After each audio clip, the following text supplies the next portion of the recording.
Il y a 40 ans, ils ont tué un enfant de 5 ans pour une montre. Ils ont dit merci à une caissière juste avant de lui tirer une balle dans la tête.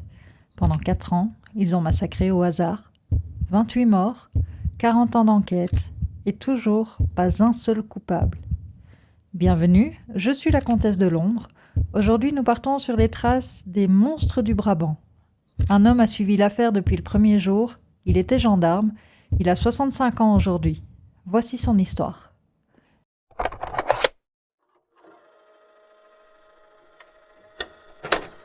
J'avais 25 ans, j'étais gendarme à Wavre. L'appel est tombé vers minuit. Coup de feu à l'armurerie de Case. On a foncé, mon collègue conduisait en silence. J'avais cette sensation étrange comme quand on sait qu'on va découvrir quelque chose qu'on préférerait ignorer. Claude Lotte, notre collègue, était déjà mort quand on est arrivé. Il était père de 3 filles. Toujours un sourire, toujours un mot pour les jeunes gendarmes. Il a été tué d'une balle en pleine tête. Exécution nette, professionnelle. Pas de haine, pas de passion, juste la mort, méthodique et froide.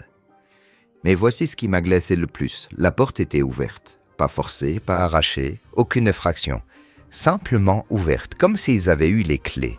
J'ai examiné la serrure et je n'y ai trouvé vraiment aucune trace d'effraction, aucune rayure.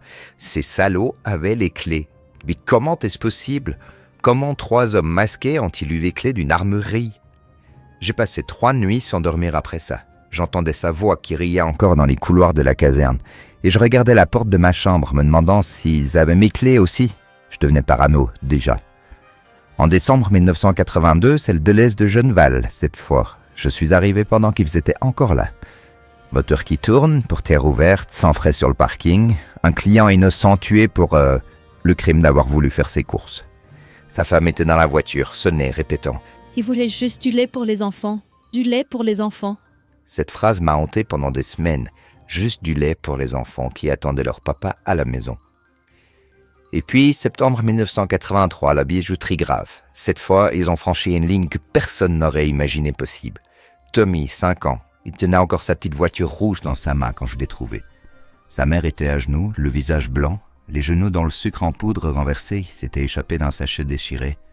Ses mains étaient rouges jusqu'au poignet, mais elle n'avait pas l'air de s'en rendre compte. Son fils glissait entre ses bras, inerte, trop petit pour comprendre qu'on ne se réveille pas d'une balle en pleine tête. Et pourtant, elle continuait à lui parler doucement, comme si c'était un cauchemar qu'elle pouvait encore effacer. « Réveille-toi, mon chéri, c'est fini, tu peux te lever maintenant. » Il avait sa petite voiture dans la poche. Sa maman lui avait acheté des bonbons. Pour quelques bijoux, ils avaient tué un enfant. Ce jour-là, j'ai vu quelque chose mourir. Pas seulement un enfant, quelque chose en nous tous. L'innocence peut-être. L'idée qu'il existait encore des limites. À cet instant, ce n'est plus une enquête, c'est un deuil national silencieux. Et personne n'a sonné l'alerte. Et moi, gendarme depuis 8 ans, père de 2 enfants, je suis resté planté là. Incapable de parler, incapable même de respirer. Parce que ce que je voyais, ce n'était pas une scène de crime, c'était un monde qui se fendait en deux. En octobre 1983, à Nivelles, j'interrogeais une survivante. Ses mains tremblaient encore 2 heures après. La caissière abattue n'avait que 19 ans. Elle voulait devenir institutrice, aider les enfants à apprendre. Et ces mots que la survivante répétait en boucle. « Il a dit merci, monsieur l'agent. Il a dit merci avant de tirer. » Merci, comme si tuer était un service rendu, comme si la politesse pouvait adoucir l'horreur. Cette politesse terrifiante, cette courtoisie de monstre, elle me hanterait pendant des années. Elle m'a raconté ces dernières secondes. Les grands qui s'approchent de sa caisse, qui compte tranquillement les 2000 francs, aujourd'hui c'est 50 €, qui la regarde dans les yeux. « Merci mademoiselle. » Et paf, le coup de feu, sec, définitif. Mais ce n'était pas le plus troublant, non. Le plus troublant, c'était cette précision chirurgicale avec laquelle ils avaient récupéré les cassettes de surveillance. Pas toutes, juste celles qui pouvaient les identifier, directement aux bonnes caméras, comme s'ils avaient étudié les plans, comme s'ils connaissaient les lieux par cœur. Ce soir-là, je n'ai pas pu dîner. Ma femme m'a demandé ce qui n'allait pas. Comment expliquer qu'on venait de croiser quelque chose qui n'avait plus rien d'humain ? 1984 est l'année du silence. Pas une attaque, pas un fait divers, pas même une tentative ratée. Comme s'ils avaient décidé de faire une pause, de les laisser respirer avant l'explosion finale. Dans les casernes et les commissariats, on spéculait. Était-il mort dans un règlement de compte? En prison, sous un autre nom? Exfiltré vers un autre pays? Ma femme espérait qu'il soit mort. Moi, je savais qu'il préparait autre chose. Ces longs mois d'attente m'ont rongé. Chaque coup de téléphone de nuit, chaque bruit suspect, chaque voiture qui ralentissait devant chez moi, j'ai commencé à avoir des masques de ski partout, dans les supermarchés, dans la rue, dans mes rêves. « Tu deviens parano », me disait ma femme. Elle avait peut-être raison. Mais la paranoïa, c'est juste de la lucidité en avance sur les événements. Le 9 novembre 1985, au Deleuze d'Alost, j'ai débarqué 20 minutes après l'attaque. L'odeur de la poudre flottait encore dans l'air, mélangée à celle du sang et des produits ménagers renversés. 8 morts, 8 vies fauchées pour 25 000 francs belges. 25 000 francs, mais c'est quoi? C'est 625 €. Les corps étaient dispersés dans tout le magasin, comme si ces hommes avaient poursuivi leurs victimes, méthodiquement, rayon par rayon. Eddie Nevens, l'instructeur de tir de la police locale, avait les mains qui tremblaient. « J'en ai touché un », me dit-il, « j'en suis sûr, j'ai vu l'impact. » Et c'est vrai, il y avait des traces de sang qui ne correspondaient à aucune autre victime. Un trait qui menait vers la sortie, puis s'arrêtait net. Ce soir-là, des témoins ont vu 2 hommes debout près d'une golf et un 3e allongé sur le sol. Ils ont attendu qu'on parte pour fouiller la zone. On n'a rien retrouvé. Mais j'ai toujours pensé que le tueur, leur leader présumé, était mort cette nuit-là. Et qu'avec lui, les tueries du Brabant s'arrêtaient définitivement. Ce n'était pas une fin, c'était une amputation. Quelque chose qui avait été coupé net, comme avec un scalpel. Dans le silence qui suivit, quelque chose naquit. Quelque chose qui ressemblait à la peur. 8 morts et une société qui commence à regarder ailleurs. L'enquête qui a suivi ressemblait à un mauvais rêve kafkaïen. Les preuves disparaissaient, les témoins se rétractaient, les pistes les plus prometteuses s'évaporaient du jour au lendemain. 18 juges d'instruction différents en 40 ans. 18. Un tous les 2 ans en moyenne. Chaque fois qu'un magistrat commençait à comprendre, à rassembler les pièces du puzzle, hop, mutation, promotion, changement d'affectation, comme un manège infernal qui empêchait quiconque d'avoir une vision d'ensemble. Mon propre dossier personnel a disparu en 1987. Pas volé, juste disparu, rayé des archives, effacé, comme si mes années d'enquête n'avaient jamais existé. J'ai passé 3 mois à reconstituer de mémoire ce que j'avais découvert. Heureusement, j'avais tout noté chez moi, au crayon, dans des carnets que je cachais. La paranoïa était devenue ma meilleure amie. 1987, on le cambriole. Ils entrent chez lui avec méthode. Pour les bijoux? Non. Ils sont intacts sur la commode. Pour son argent alors? Non. Laissés intacts dans le tiroir. Pour son ordinateur? Non plus. Ils n'y ont pas touché. Cette nuit-là, ils ont pris mes notes sur l'affaire. Volatilisé, tous mes carnets, mes photocopies, mes schémas, même des brouillons que j'avais oubliés sous le lit. Sous le lit. Ce n'était même pas de la discrétion, c'était une démonstration de force. On sait où tu habites, on sait ce que tu cherches, et on peut rentrer quand on veut. On fait ce qu'on veut. Le message était clair. Il était même poli dans sa violence. Les appels ont commencé peu après, 3 heures du matin. Toujours. Une respiration au bout du fil, puis rien. Le bruit d'une télé en arrière-plan. Une fois, une voix, calme, presque affable. Arrête de fouiner pour tes filles. Mes filles, 8 et 10 ans, qui dormaient dans la chambre juste à côté. Elles étaient innocentes, ignorant que leur papa était devenu l'ennemi de gens très dangereux. Cette nuit-là, j'ai monté la garde avec mon arme de service. J'ai regardé leur petit visage endormi et j'ai pris une décision. J'allais continuer, mais différemment, plus discrètement. Ce n'était plus une affaire judiciaire, c'était une guerre de l'ombre, et chaque silence devenait une forme de survie. Fin des années 90, un document mal classé change tout. Exercice Red Team, évaluation capacité de réponse, classification, secret défense. Un mot griffonné sur un dossier classé défense?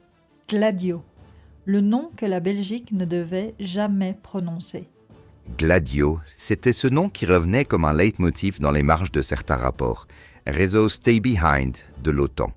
Officiellement des cellules dormantes pour résister à une invasion soviétique. Officieusement, autre chose. Madani Bouhouch, ex-gendarme spécialisé, formateur en technique de guérilla urbaine, expert en armes, 2 mètres, carrure athlétique. Il correspondait parfaitement au profil du géant qu'on décrit. Ce tueur froid, méthodique et silencieux que tous les témoins ont reconnu. J'ai remonté sa piste, discrètement, patiemment. Les connexions avec l'extrême droite, les liens avec des caches d'armes, des formations en combats urbains. J'avais constitué un dossier de 400 pages sur lui. Il était capable de tout, y compris de former d'autres personnes à tuer. En 2005, Bouhouch meurt d'un accident de tronçonneuse. Il avait pris sa retraite dans un petit village des Ardennes, préparé ses mémoires, un livre intitulé « Les tueries du Brabant, ce que je sais vraiment ». Son éditeur l'attendait pour septembre. Apparemment, en juillet 2005, il tronçonne les branches dans son jardin. Le matin, tout va bien. L'après-midi, les voisins entendent des cris, puis le trouvent décapité. Un accident tragique, dit le rapport de police. La tronçonneuse aurait rebondi. Rebondi, mon œil. Pour quelqu'un qui manipulait des armes depuis 30 ans, qui avait survécu à des dizaines d'opérations, l'ironie était si grossière qu'elle en devenait insultante. Les témoins meurent plus vite que les preuves dans cette affaire. Christian Bankowski était membre du groupe Diane, une unité d'élite de la gendarmerie spécialisée dans les interventions à haut risque. Son frère révèle, en 2017, que celui-ci aurait avoué sur son lit de mort être le géant des tueries du Brabant. Ouais, alors je vais vous dire, le lit de mort, c'est bien pratique. Ça peut pas témoigner, ça peut pas se rétracter. Enfin un nom, un visage, une identité après quand même 35 ans. Mais même là, les portes se referment. Le parquet fédéral reste prudent, l'enquête s'enlise de nouveau, comme si certaines vérités étaient trop lourdes à porter, trop dangereuses à révéler. J'ai rencontré le colonel Pint, un des fondateurs du groupe Diane. Il m'a confié, en secret, dès le début, j'ai noté des similitudes troublantes entre les méthodes des tueurs et certaines de nos techniques d'intervention. Mais personne ne voulait entendre ça. Personne ne voulait entendre ça? C'est toute l'histoire de cette enquête résumée en une phrase. 40 ans ont passé, j'ai 65 ans maintenant. Mes cheveux ont blanchi, mes mains tremblent parfois, mes nuits sont peuplées de visages que je n'arrive pas à oublier. Tommy aurait eu 46 ans. Peut-être des enfants, peut-être même des petits-enfants. Peut-être qu'il aurait réalisé son rêve de devenir pompier. Au lieu de ça, il est resté figé dans ma mémoire, petit bonhomme de 5 ans avec ses voitures en plastique et son sourire édenté. La caissière de Nivelles, elle voulait devenir institutrice, aider les enfants à apprendre. Elle est morte à 19 ans pour avoir dit au revoir à un client qui lui a répondu « merci » avant de la tuer. Claude Olotte, ses 3 filles ont grandi sans lui. Sa femme s'est remariée, la vie a continué. Mais le vide, lui, il est resté. 28 morts, 28 vies interrompues, 28 familles brisées. Et nous qui devions rendre la justice, nous avons échoué.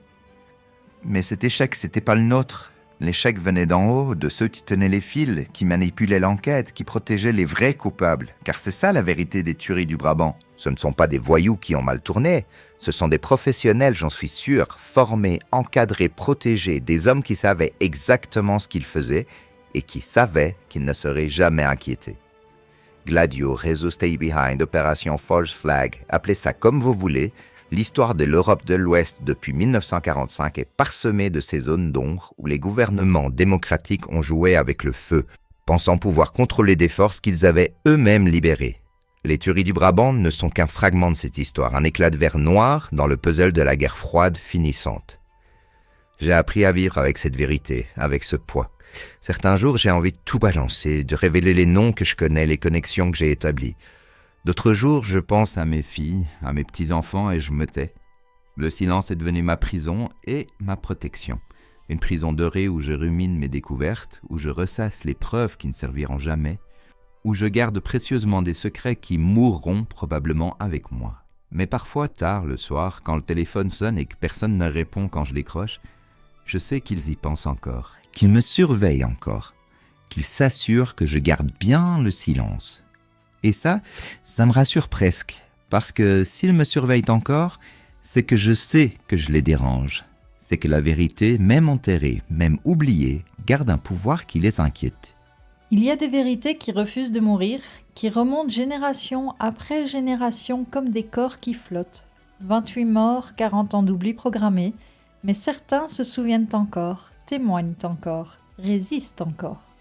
Merci de m'avoir accompagné dans cette plongée au cœur des secrets belges, une affaire où la vérité s'est diluée dans un océan de mensonges, de dossiers disparus et de témoins réduits au silence.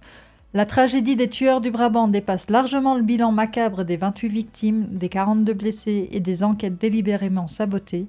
C'est l'histoire d'une démocratie confrontée à ses propres démons, une leçon amère sur la vulnérabilité de nos institutions lorsque l'ombre décide que certains moyens justifient une fin inavouable.